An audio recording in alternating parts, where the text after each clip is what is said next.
ayat, hadis, Quran, ijma. Saya hanya sampai pada kesimpulan saja. Kesimpulannya musik sama seperti kalam, macam cakap. Kalau baik halal, kalau tak baik haram. Bila Israel datang memanggil, jasad terbujur di pembaringan, sekujur tubuh akan menggigil, sekujur badan kan kedinginan. Baik apa tak baik? Halal. Hidup ini bagai lampu dinding yang dinyalakan di malam hari. Apabila minyak sudahlah kering, lampu pun akan padam sendiri. Baik apa tak baik? Baik. Jadi ustaz-ustaz yang tak mau nyanyi itu suaranya tak bagus.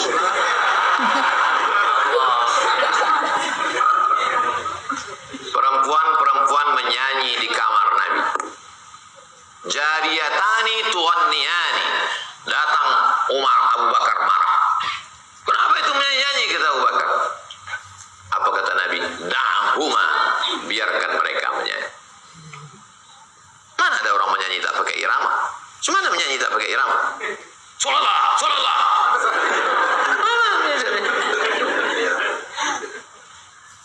Walaupun hidup 1000 tahun, kalau tak sembahyang apa gunanya?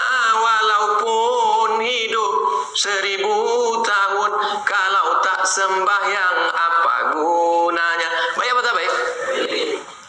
Tapi kalau lagunya cinta satu malam, selimut tetangga,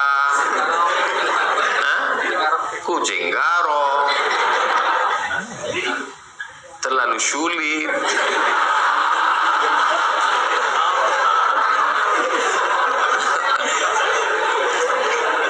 Siapa koordinator grup kajian?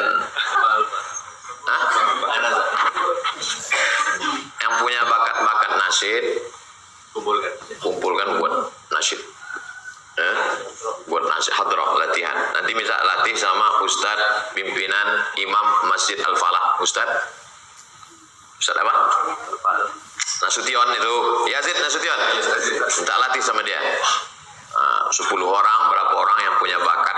Ada tuh bakat darah-darah seni itu, bisa dia begendang, bisa dia nasyid. Maulaya salli wa sallim daiman abada ala habibika khairil khalqi kullihim. Satu lagu kedua. Allahumma salli ala sayyidina Muhammad wa asghili zalimin bizalimin. Lagu ketiga. Salatullah salamullah. Lagu keempat. Macam-macam lah laguan. Kalau bisa 10 lagu.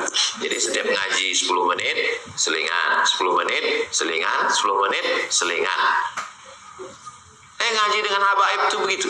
Saya tanya Habib di Kucing Sarawak, kenapa setiap 10 menit kita belagu, membuka hati, mengusir setan? Orang yang menyanyi itu namanya munsyid.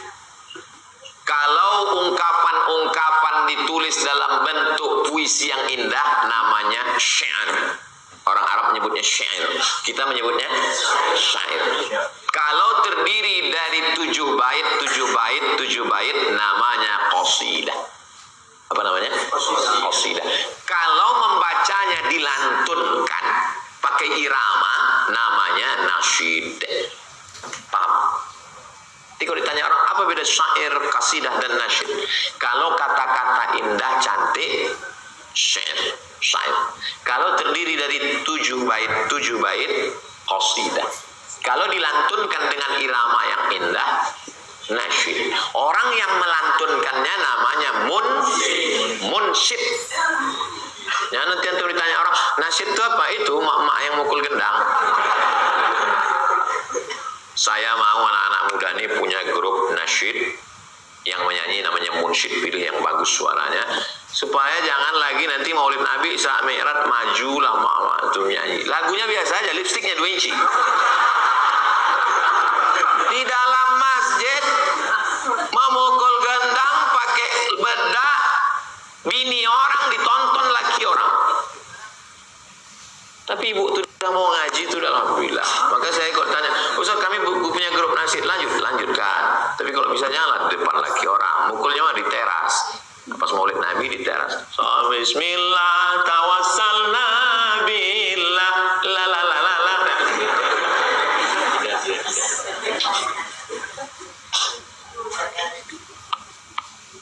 Nah itu tentang musik tadi. Apakah rambut yang berminyak akan membuat air berubah ketika berwudu mandi janabah? Air yang antum siramkan itu air suci dan mensucikan.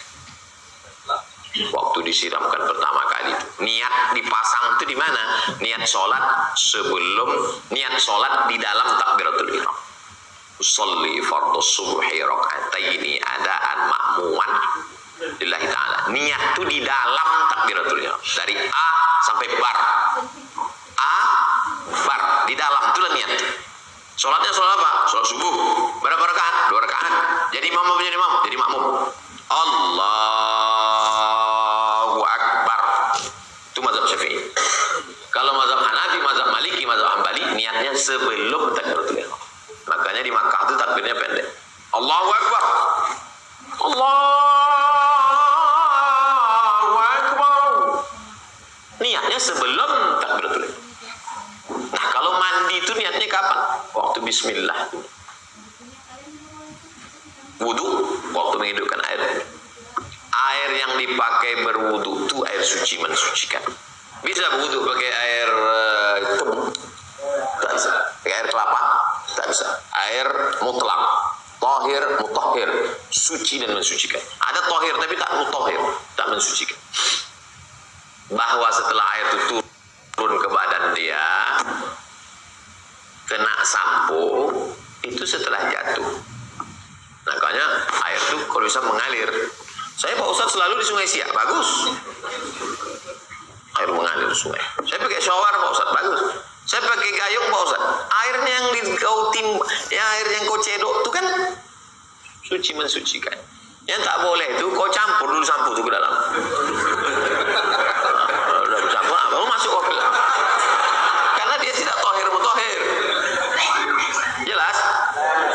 Sahkah salat orang yang pakai parfum beralkohol?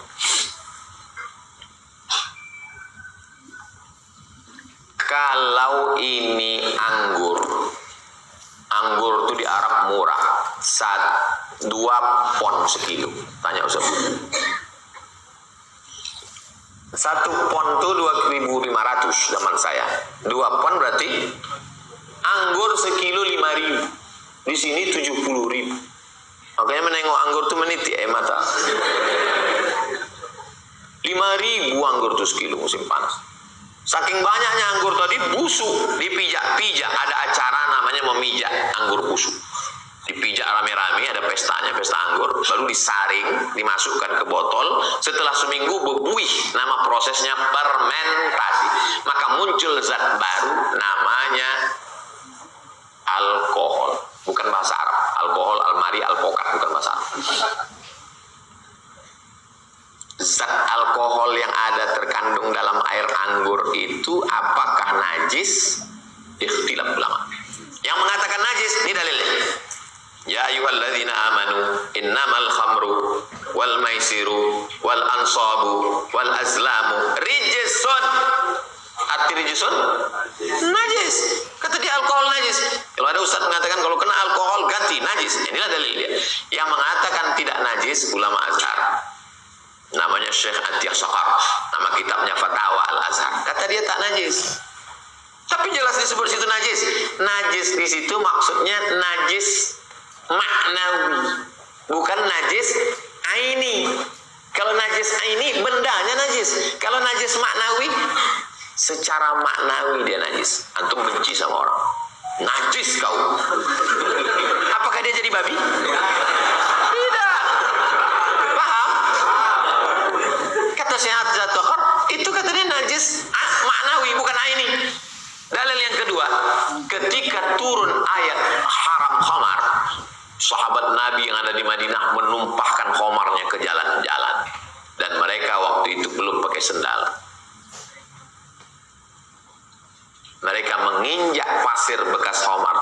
masuk ke dalam masjid dan tidak cuci kaki. Kalau najis pasti dia berwudu lagi. Itu menunjukkan bahwa dia tidak khamar. Khamar itu tidak najis. Itu dalil yang mengatakan khamar tidak najis. Kalau antum meyakini alkohol itu najis, saya hormati. Antum memegang pendapat ulama. Kalau antum mengatakan saya setuju dengan pendapat Syekh Atiyah Saqar bahwa alkohol tidak najis, antum juga tidak salah. Solusinya Pak Ustadz, kemarin ada yang mengasih saya parfum. Kata dia, ini tidak dari alkohol, tapi dari pas saya pakai dingin. Dari apa? Dari cairan tebu. Cairan tebu itu ada satu unsur yang bisa dipakai untuk parfum. Kayu gaharu itu kalau di batang kayu, di dalam batang kayu itu ada lagi kayu hitam. Itu dulu di Riau ini banyak. Biji mata saya ini sempat menengok. Dipotong-potong, dicincang-cincang itu dulu. Sekarang tak ada lagi. Jadi kebun sawit semuanya sudah habis. Saya simpan di rumah saya kayu gaharu supaya anak cucu saya nanti kalau bertanya, mana gaharu itu ya? Nih ya. Dikasih orang Kalimantan Utara dari Malinau, segini tingginya. Pas saya tanya yang punya hotel, berapa kira-kira harganya nih Pak? 50 juta. Tak saya bakar, saya simpan. Karena kalau dibakar habis, yang saya bakar yang kecil-kecil aja. Jadi dia itu kayu gaharu itu kalau disuling keluar menetes minyaknya. Satu botolnya itu 20 juta. Yang tidak bercampur apa-apa. Itu kalau dikasihkan ke kawan, menetes air mata kita. Asal diambilnya banyak sedikit.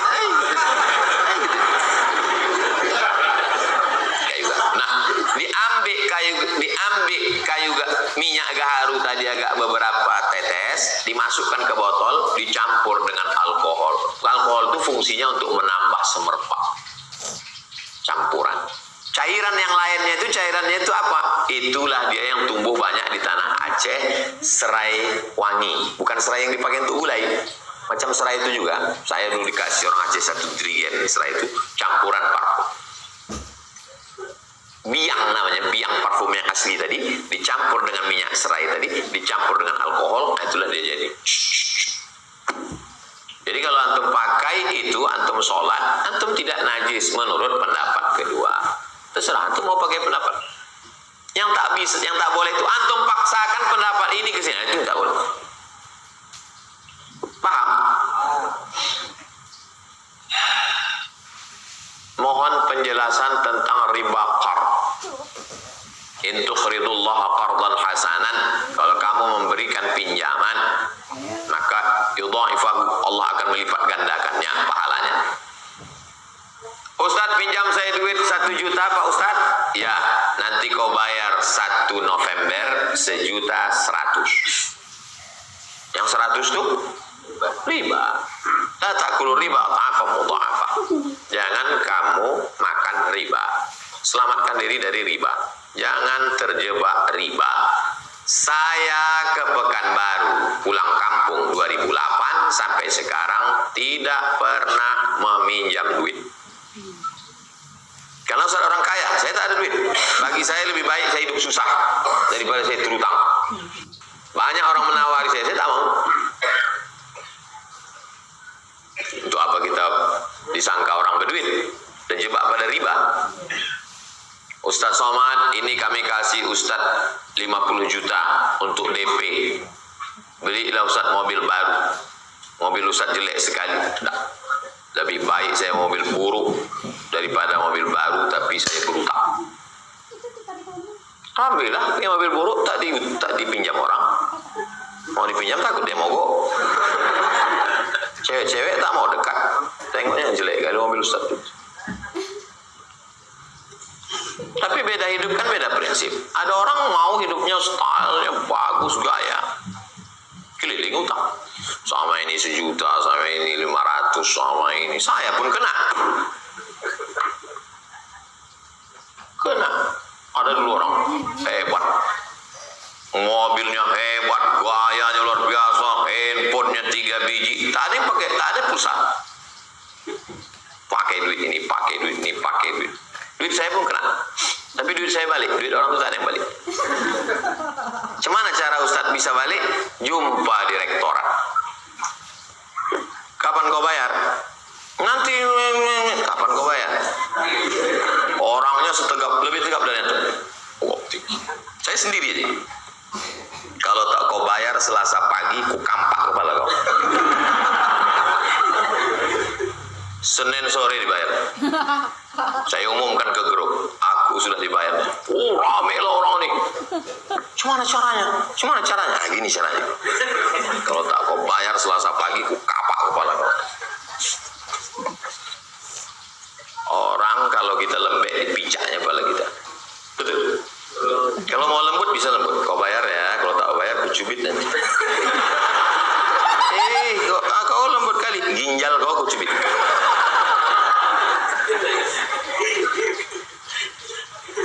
Kami ada beberapa orang insya Allah tahun ini berangkat ke Al-Azhar Kairo.